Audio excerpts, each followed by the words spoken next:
Hello everyone, myself Anuj Mishra and welcome to Padhai hub. आज हम लोग एक नया टॉपिक स्टार्ट करने वाले हैं अपने पढ़ाई हब पे। ये टॉपिक बहुत सिमिलर है। ज़्यादातर जो बच्चे 12th स्टैंडर्ड में हैं उनके लिए फिज़िक्स से बहुत सिमिलर टॉपिक है। इट मीन्स हम एटम की स्ट्रक्चर स्टार्ट कर रहे हैं और ये टॉपिक जनरली फिज़िक्स का बहुत ही इंपॉर्टेंट टॉपिक माना जाता है क्योंकि मॉडर्न फिज़िक्स की स्टार्टिंग यहीं से होती है। सो हम इस लेक्चर में कोशिश करेंगे कि मॉडर्न फिज़िक्स को हम इसी सीरीज़ में पूरा कंप्लीट करें। एंड क्लास 11 के बच्चे जो केमिस्ट्री में एटॉमिक स्ट्रक्चर पढ़ते हैं वो भी इसको इजीली देख सकते हैं और आईआईटी और नीट की प्रिपरेशन करने वाले बच्चे भी इसको आराम से फॉलो कर सकते हैं क्योंकि हम इस पर ज़्यादा से ज़्यादा क्वेश्चन को कवर अप करेंगे और ज़्यादा से ज़्यादा चीज़ें की ज़्यादा से ज़्यादा कॉन्फिगरेशन को इसमें क्लियर करते हुए चलेंगे। ऑलराइट, तो हम स्टार्ट करते हैं atomic structure. First of all, what is the meaning of atomic structure? Atomic structure के बारे में क्या पता है? तो मैं बात करता हूँ एक्चुअली में कोई पूछे कि what is the actual meaning of atomic structure. So till 20th century it was assumed that matter consists of individual small tiny particle called atoms। यानी बहुत सारे छोटे छोटे पार्टिकल्स थे जिनको हमने क्या बोला, एटम बोला था।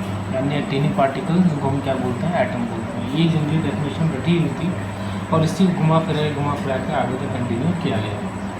ठीक है, इसको हम क्या करते हैं, कहानी की तरफ सुनते हैं। पहले मैं इसको नॉर्मली एक वन वे में एक फ्लो में एक पूरी लाइन बोलता हूँ मैं, इसको ध्यान से समझिए, इसको नोट करिएगा और फिर वन बाय वन सबके बारे में हम लोग डिटेल में पढ़ेंगे और साथ में आईआईटी और नीट के जो भी इंपॉर्टेंट क्वेश्चंस होंगे वो इसमें साथ के साथ कंप्लीट करते हुए चलेंगे। ऑलराइट, एक सेंटेंस बोलो, उसको पढ़ी। अभी मैंने बोला 20th century it was assume that matter consists of individual small tiny particle called atom, but with the study and research it was found that the atom is divisible made of other small particles called electron, proton and neutron। सही बात है, क्योंकि जो हमारे पास समझ में आ रही है आप लोग क्या बोल रहे हो। मैंने अभी बोला कि जो यहाँ पे एटम है, बाद में यार डिसाइड किया गया कि एटम के अंदर भी तीन छोटी छोटी चीज़ें हैं, इसको हम बोले इलेक्ट्रॉन, प्रोटॉन और न्यूट्रॉन। इसमें अलग अलग लोगों ने अलग अलग थ्योरी दी है। सबसे फर्स्ट थ्योरी के बारे में पढ़ेंगे, वो थॉमसन थ्योरी के बारे में पढ़ेंगे, then Rutherford, then Niels Bohr, और इसके अलावा भी हम आगे चलते चलेंगे। लेकिन नील्स बोर ने एक फाइनल कन्फिगरेशन दे दिया था और उन्होंने एक फाइनली एटॉमिक थ्योरी के बारे में बता दिया। ठीक है, सो हम स्टार्ट करते हैं एटॉमिक स्ट्रक्चर। और एटॉमिक स्ट्रक्चर के लिए आप लोग अपने कोशिश करना बहुत ज़रूरी है। ज़्यादा से ज़्यादा इसकी क्वेश्चन की प्रैक्टिस कीजिए।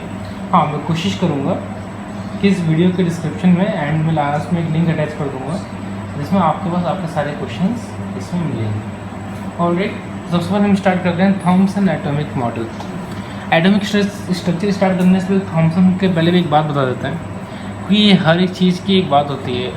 Who is the father of atomic structure, कोई पूछ सकता है। जनरली कोई भी अगर आपसे क्वेश्चन करता है कि who is the actually father of atomic structure, तो आप लोग बोलेंगे जॉन डाल्टन। तो मैं डायरेक्टली डाल्टन लिख देता हूँ। Dalton is the father of atomic structure. He discovered atom in 1808. Okay? इन्होंने क्या किया, ओनली एटम के बारे में बताया था कि एटम नाम की एक चीज़ होती है, बस, और कुछ नहीं बताया इन्होंने। एटम नाम की एक चीज़ होती है बताए और चल बस। तो इनको फादर ऑफ एटॉमिक स्ट्रक्चर क्यों बोलते हैं? इनको फादर ऑफ एटॉमिक स्ट्रक्चर इसलिए बोलते हैं क्योंकि इन्होंने हमको एक जरिया दे दिया, एक रास्ता दे दिया कि हाँ, एक एटम नाम की चीज़ होती है, आपको इसी वे में आगे रिसर्च करनी है। ऑलराइट, तो इसमें तो सबसे फर्स्ट रिसर्च थी वो थे थॉमसन।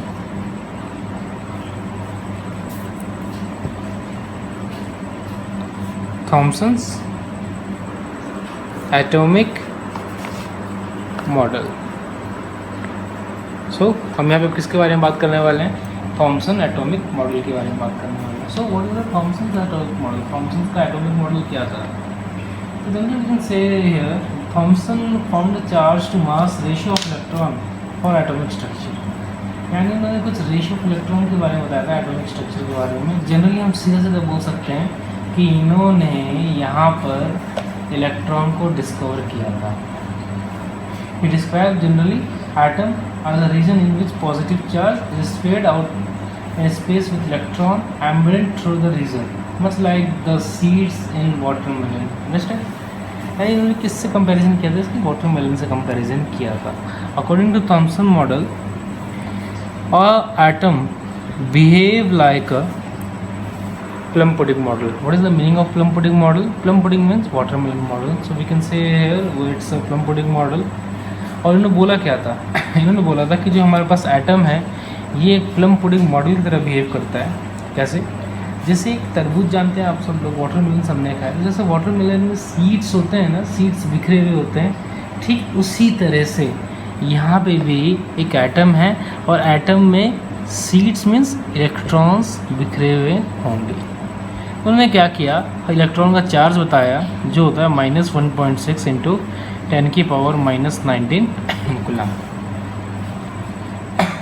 बट ये फेल क्यों हो गया? What is the drawback of Thomson's model? आप लोग लिख लीजिएगा लाइन बाय लाइन ड्रॉबैक। तो जनरली इनका ड्रॉबैक क्या था, ये फेल क्यों हो गया? इनका ड्रॉबैक, इनका फेल होने का रीज़न क्या था? जनरली इनका ड्रॉबैक ये था कि थॉमसन ने हमको ये बताया ही नहीं था कि पॉजिटिव चार्ज न्यूट्रल ऐसा कुछ होता भी है क्या। According to Thomson atom is negative model, यानी एटम जो है वो एक नेगेटिव मॉडल था, यानी इसके ऊपर खाली नेगेटिव चार्ज था, पॉजिटिव चार्ज न्यूट्रल कुछ नहीं था। अगर सपोज करिए अगर ऐसा क्या रियल में होता और आपका पूरा घर, आपकी हर एक चीज़ एटम से मिलकर बनी है, सब पे नेगेटिव चार्ज अगर होता और आप नेगेटिव वाले कपड़े पहन के किसी कमरे में एंट्री करते, तो एंट्री करते क्या होगा, आप रिपल्शन से कभी ऊपर कभी नीचे, कभी लेफ्ट कभी राइट, ऊपर नीचे भागते रह जाओगे। कैसा होता है? नहीं होता। सो ये गलत था। तो इनका सबसे पहला जो इम्पोर्टेंट ड्रॉबैक था वो यही था कि इनको नेगेटिव इन्होंने एजप्शन किया था जो कि रॉन्ग था। इनका सेकंड ड्रॉबैक था कि इन्होंने आइसोटॉप और आइसोबार के बारे में नहीं बताया। इनका थर्ड ड्रॉबैक था वो ये था कि इन्होंने इलेक्ट्रॉन, वो प्रोटॉन एंड न्यूट्रॉन के बारे में डिस्क्राइब नहीं किया था। तो जनरली एक छोटी सी एक मॉडल थी जो थॉमसन था। जनरली थॉमसन को इसलिए याद रखा जाता है, जीजी थॉमसन को, क्योंकि जीजी थॉमसन ने हमको यहाँ पे इलेक्ट्रॉन के बारे में बताया था, इलेक्ट्रॉन की डिस्कवरी इन्होंने की थी, इसलिए हम लोग जीजी थॉमसन को थोड़ा पढ़ते हैं। जीजी थॉमसन के बाद जो हमारे पास नेक्स्ट साइंटिस्ट आए थे वो आए थे रदरफोर्ड। ऑलराइट, रदरफोर्ड ने क्या कहा था? अगर कोई पूछे कि यार रदरफोर्ड का मॉडल क्या होता है, what is the model of Rutherford, तो रदरफोर्ड ने क्या किया 1911 में, ये ईयर भी आप लोग माइंड में थोड़ा बहुत रिकॉल करते रहिए ताकि दिमाग में आ जाए। इन्होंने क्या किया, कुछ अल्फा पार्टिकल्स लिए, लेकिन उससे पहले इन्होंने गोल्ड फॉयल लिया। क्या लिया इन्होंने? Gold foil. अब थोड़ी देर के लिए मैं अपने टॉपिक को यहीं पे स्टॉप करता हूँ और सबसे पहले बात करते हैं कि यार इन्होंने गोल्ड फॉयल ही क्यों लिया, what is the reason behind of that. इनका रीज़न क्या था गोल्ड फॉयल लेने के लिए? देखिए, गोल्ड फॉयल लेने का रीज़न ये था क्योंकि गोल्ड एक ऐसा मेटल होता है जिसको हम 2 किलोमीटर तक लंबा खींच सकते हैं, यानी 1 ग्राम गोल्ड को 2 किलोमीटर तक लंबा स्ट्रेच किया जा सकता है। दूसरी गोल्ड की खासियत ये होती है कि अगर गोल्ड को पीटा जाए, पकड़ के और मारा जाए तो ये ना बिखरेगा नहीं, मतलब पाउडर नहीं बनेगा। गोल्ड क्या होगा, पीटते पीटते पीटते पीटते लास्ट में चपटा हो जाएगा, उसको हम क्या बोलेंगे, गोल्ड फॉयल। इसलिए हमने यहाँ पे क्या लिया, गोल्ड फॉयल लिया। और रदरफोर्ड ने गोल्ड फॉयल को पहले ही मैंडेटरी दी। रदरफोर्ड ने क्या किया, गोल्ड फॉयल के साथ साथ अल्फा पार्टिकल्स भी लिए। अल्फा पार्टिकल्स में किसकी प्रॉपर्टीज़ होती है? अल्फा पार्टिकल में हीलियम की जैसी प्रॉपर्टीज़ पाई जाती है। हीलियम क्या है? हीलियम एक नोबल गैस है। तो इन्होंने किया क्या था, इन्होंने किया था कि एक गोल्ड फॉयल ले ली और गोल्ड फॉयल के ऊपर, ये मेरी बंदूक है छोटी सी, और गोल्ड फॉयल के ऊपर क्या किया, अल्फा पार्टिकल को फायर किया। जब अल्फा पार्टिकल को फायर किया तो इन्होंने देखा, अलग अलग बुक में देखिए, जो मैं वैल्यूज़ बताऊंगा अलग अलग है। हम यहाँ पे 8000 लेके चलते हैं क्योंकि अकॉर्डिंग टू NCERT 8000 ली गई थी, सबसे फर्स्ट वैल्यू जो है वो 8000 ही थी। तो इन्होंने क्या किया, ऑलमोस्ट 8000 अल्फा रे ली, जिसमें देखा कि बहुत सारी अल्फा रे तो डायरेक्टली इस गोल्ड फॉयल को क्रॉस करके फायर हो गई, लेकिन कुछ अल्फा पार्टिकल्स ऐसी थी जो किसी एंगल पे टर्न अप हो गई। बट 8000 में से एक अल्फा पार्टिकल ऐसा भी आया आपके पास जो स्ट्रेट गया और दोबारा अपने एंगल पे मुड़कर आ गया। जब एक पार्टिकल दोबारा अपने एंगल पे मूव ऑन करके बैक हुआ, तब यार देखा गया कि यार बीच में एक स्ट्रॉन्गेस्ट पार्ट तो है, और इस स्ट्रॉन्गेस्ट पार्ट को क्या बोला गया? तो जो बीच वाला स्ट्रॉन्गेस्ट पार्ट था, इस स्ट्रॉन्गेस्ट पार्ट को हमने यहाँ पे नाम दिया न्यूक्लियस। क्या नाम दिया यहाँ पे स्ट्रॉन्गेस्ट पार्ट को? हमने न्यूक्लियस। इन्होंने बोला कि जो न्यूक्लियस होता है, न्यूक्लियस में जनरली प्रोटॉन होते हैं और न्यूट्रॉन होते हैं। यानी इन्होंने बोला कि हमारे पास क्या है? न्यूक्लियस है। न्यूक्लियस में क्या है? न्यूट्रॉन है और प्रोटॉन है।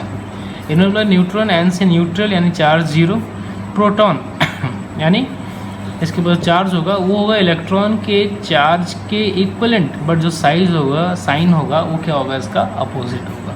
यानी वो नेगेटिव है तो ये पॉजिटिव है। और इलेक्ट्रॉन का चार्ज क्या था? -1.6×10⁻⁻19 कूलम। यानी according to Rutherford we can say that atomic model is completely neutral model. यानी यहाँ पे electron minus, proton positive and neutron zero. और ओवरऑल इन सबको कैलकुलेट करेंगे तो आंसर क्या आएगा? हमारे पास ज़ीरो आएगा।